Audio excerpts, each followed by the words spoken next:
మీరు పెట్టిది మేము తినేస్తున్నాం అంటే విగ్రహార్థికులు అంటారు, మీరు పెట్టిది మేము తింటున్నాం, మరి మేము పెట్టిది మీరు ఎందుకు తినరు అని ప్రశ్నిస్తారండి. కాబట్టి వాళ్ళు పెట్టేది మనము తినకూడదు, కానీ మనం పెట్టేది వాళ్ళు తినొచ్చండి.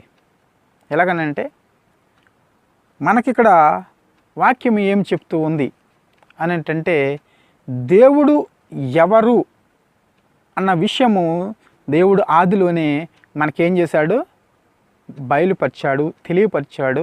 వాటి సంగతులన్నింటిని గురించి మనతో మాట్లాడాడు. కాబట్టి మనకు స్పష్టంగా విగ్రహారాధన భూ సంబంధమైనదని, అది పర సంబంధమైనది కాదని, ఏ సంబంధమైనటువంటి దేవత ఈ విగ్రహారాధన కల్పించిందని చెప్పేసి బైబిల్ లేఖనముల నుండి మనకి అర్థమవుతుంది. కాబట్టి